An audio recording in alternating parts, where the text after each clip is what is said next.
I talked this thing before about some journalists. It don't happen. Watch by yourself. Watch. Chairman is wrong. Nigeria will never be one-party state. That's not a democracy. It's wrong to have allowed Atiku to succeed Buhari. It will be one Fulani after the other. As you see, the Fulanis killing people across the country. They want to appropriate the country. Be careful of the use of words. You generalize. Allow me to use my words, please. No, I'm use saying the words. you might be very careful. And there are good people. I am speaking about national security. This is a national security issue. Yeah. There is a war on. You want to pretend there's no war. That's a war pretending. I'm only saying there are a lot of you journalists are part of the problem. You don't want to address the truth. A war on. Why are you saying you're not pretending? People are being killed everywhere. You're saying there's no war. What do you mean you're not pretending? You are. You are part of the problem in this country. Allow us to speak the truth so that people will know what's going on. People in the Benue cannot go to farm. People in Plateau cannot stay in their house. Those who are responsible for the war simply want to turn Nigeria into a settler colonial entity. And that's what's going on. You don't see that. You're seeing the politics. Forget about the politics. There is a real problem in the country. People are not sleeping at night. Even in daytime, our farmers cannot go to farms. I have food security problems. Why? The Fulani war across West Africa has finally bettered in Nigeria. And you don't want me to talk about it. Who are you afraid of? Who will hear it and we will die? It's the problem the country has gone wrong. Because a lot of you keep quiet. I'm aware of this. Please, when we have a problem like this serious national security issue, we must speak to it. Pretend it doesn't exist. It does exist. Have you seen postings from the Fulanis who say they want to come and take over Nigeria? Have you heard the governor of Benue, Bauchi, who said they have invited all Fulanis to come to Nigeria? Have you? And they say all they do is monetize. So I believe, unfortunately, it's my personal belief, that Nigeria should split. It's going to be it's a hot cake discussion because many people are paying lip service. But the question is, well, of course, it's your opinion. Yes. We'll put it out there. It's not the opinion of the station in that sense, because we're one indivisible nation. And the Constitution is very clear on our unity in that sense. For your information, a lot of the crisis in Benue State is not clash between two people. That people are in their farms and 100 people with motorcycle invade their village and sack them and kill many. That will not be a correct. If AIT says clash over land in Benue State, that will not be correct. That will be a lie.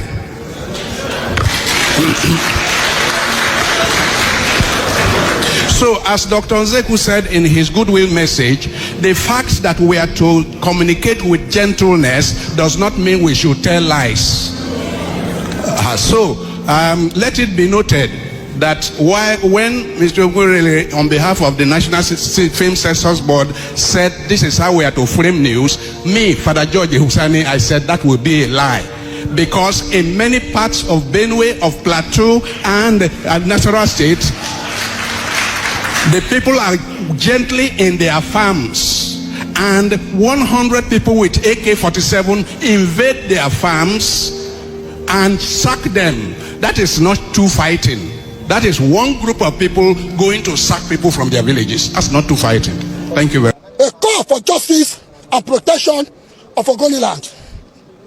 We, all the concerned citizens of Ogoniland, are compelled to raise our voice against the growing wave of violence and insecurity perpetrated by Fulani herdsmen within our communities. The recent attack in Yokuru, Ebubu, Sogo, Weke, which have resulted in the tragic loss of our innocent lives, have pushed our collective patience to its limits. This act of aggression is unacceptable, or are unacceptable. We have endured enough.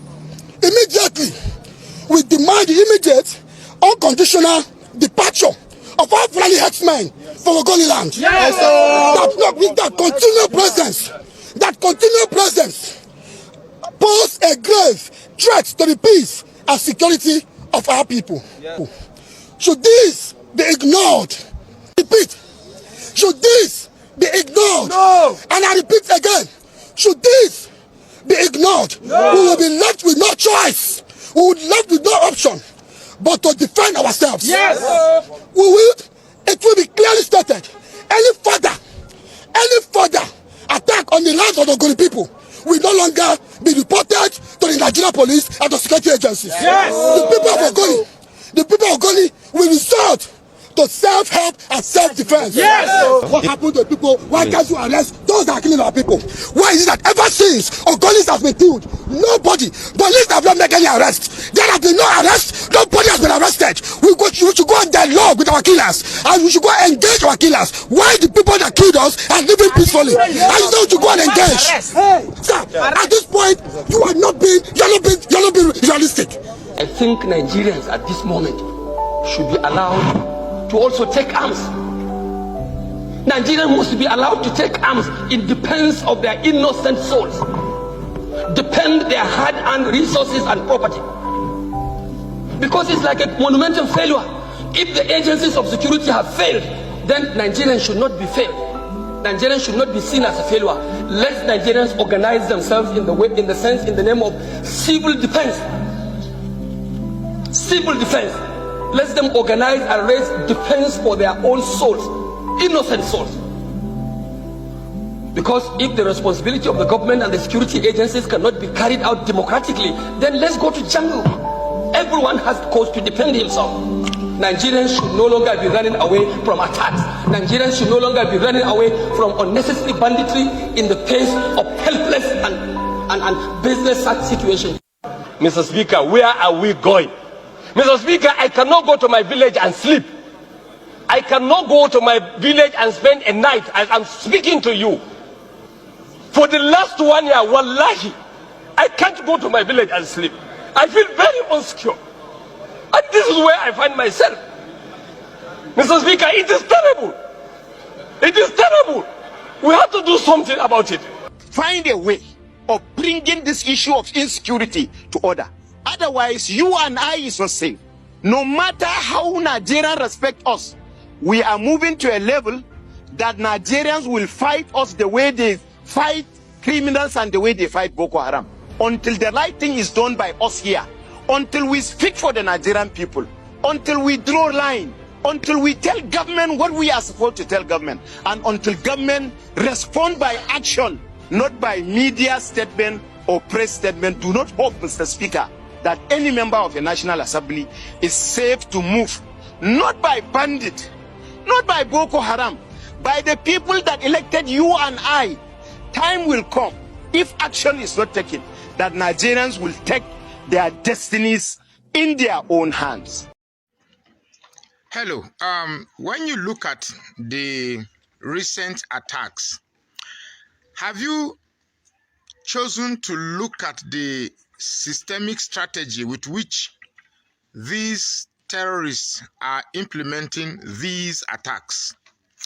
Now, let me draw your attention. If you notice, these attacks are mostly concentrated in Plateau, which is mostly Christian-dominated area, and so is Benue, and then south, southeast, and southwest.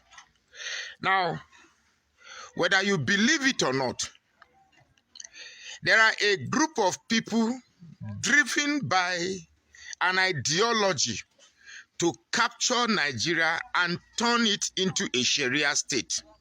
Whether you like it or not, whether you think it's a conspiracy theory, that is left for you. But that is indeed true. Now, you may want to ask me if I have evidence to back this up. The evidence is the way these attacks are being carried out. Now, the best way to think about this is, if I am a terrorist and I want to capture Nigeria, how would I go about it? This is how I will go about it. First, I will start from out up. Now, the topography of the north, Plateau and Benue, is different from the topography of the south. In the north, like Plateau and Benue, you will see villages maybe 5, 6, 20 huts that forms a community with large expanse of land where you can actually go and attack, and that community will not have anybody to call for help. It's not as if there's network where they can use GSM or phone to call anybody for help. As a matter of fact, the only time they see civilization is when somebody leaves the main town to go and visit them. So the plan is to take out these communities. Take them out and decide there. Then once you take it out, bring your people to come and occupy those places, thereby gradually and systematically increasing your population in these areas. Because when you begin to hear instances like they want to relocate people in IDP camp, if you don't know what IDP camp is, internally displaced people, they were displaced from somewhere. Why should you bring the suggestion of relocating them? Relocating them to where? They have an ancestral land. You see? Then the topography of the south is mostly dense forests. Now, unlike the south, we do not have a place where one community will just stay and then you see another large expanses of land. Nobody's there to come and, So what do? Go to a forest, very, very deep, clear out the place, stay, put your people there. Then for the women and the children, you send them to town. Have you noticed that there was a time in Warrior, you just see them, foreigners, complete foreigners, flooding the whole time, begging for money, and people really, I don't even help them, I don't. There was that was in Warrior, somewhere in PTI Junction, one just came, I pushed them, get out of here, nonsense. Come on, get out of here. I will use my money to feed you, to make you strong, strengthen your population to come and attack me tomorrow. Which kind foolishness be that? So the women go to the town to beg for money and then get whatever they have, buy whatever food, whatever they have after begging for the day, take it back to the bush. The men, on the other hand, go and kidnap, maybe do whatever you already know. This is a systematic way of capturing those places. Now, because of the way these attacks have come, it has completely disoriented the inhabitants of these areas that I've mentioned. They are lacking how to go about these things. But I'm going to tell you how to go about it. Now, you may be wondering, why is it that government is not doing anything about it? Because at this stage of these attacks, it's enough to declare a state of emergency on security in Nigeria. Yet, government is not doing anything about it. That is because from all this while, remember when Buhari opened the floodgate and there was this video of massive entrance of Fulanis in this country, right? What is happening is that these people behind these ideas, behind this ideology, they are in your Senate, they are in your House of Reps, they are in your security agencies, they are everywhere. Imagine a country where we are suffering attacks and they said certain people are now repentant Boko Haram. How does somebody repent from an ideology? How does somebody repent from an ideology? An ideology is what drives your being. An ideology is what drives your thinking. How do I change it overnight and say, okay, I'm repentant? And then somebody who is repentant is just like saying that somebody who has a serial rapist has decided to change, and therefore you go and you now make him a prison guard in the female world. You now put him in charge of females because he said he has repented from rape. It makes no sense. Now, our security apparatuses in Nigeria has been gravely compromised. Gravely compromised. Look, it will take a madman to fix the country as it is. So, as it is right now, if you are waiting for government to come in and wade in and stop this onslaught on you, you are wasting your time. What you do, your forest is your property.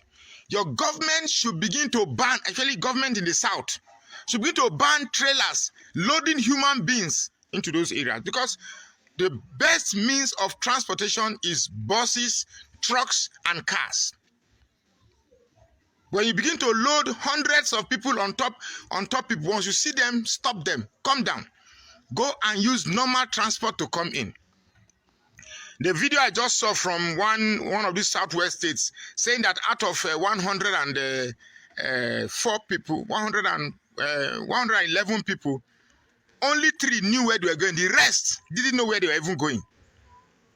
So there's a deliberate onslaught to take over you. Now, it is starting now as maybe pockets of attack. It has not come to the main town yet. So you are looking at it as if it's not a big deal. But when they now amass their population in all these outskirts and they're now pumping weapons to them, you see, what is happening is that you have been surrounded without knowing that you've been surrounded. And they are armed. You that you are living in a village, you don't even have a cutlass in your hand. You that you are living in the city, you don't even have a cutlass in your hand. So at one specific day, when they know that they've gotten their population ready, that's enough to attack the center, they will strike. And then you'll be cut pants down. So it is better now you start digging it out from the root before it matured into a full-blown tree. Dig it out. Stop the influx of these people. Stop the trailers that are bringing these people into your places. Stop them and tell them to go back. Come into the state with genuine, acceptable means of transportation. And you must, when stop, you must be able to identify your purpose. In those days when I was going to school, when I get to Anambra, they stop you now. What are you doing? Where are you going? Where's your ID card? Where is this? So it's your inalienable right to ask them, what are you coming to this state to do? So it is either you protect your land now so that your children unborn will have a place to stay, or people who are driven by this retrogressive ideology will prevent your children to have a place to stay. My name is Magnus Soraka. Please follow this page and share this post now. Welcome back to Local Journal, my people. You see, I don't know the problem or what is really wrong with some of these news anchors. They'll see the real truth, but they'll try to cover it, or they'll try to paint it in a better light. They won't even allow their guests to speak the way they want to speak. And most times, if they want to speak, they interrupt them because they are scared of power that be. What are they scared of? Is it that they are scared of the truth? You people don't want your guests to always say the truth or speak their mind whenever they are on your TV stations. What are you people hiding? Are you people scared of the truth, or is there something you people are not telling Nigerians? Apart from a few TV stations, many anchors of this top TV station are scared of what I don't even understand and what I don't know. Most times, they interrupt their guests and they tell them not to speak in a certain form of way.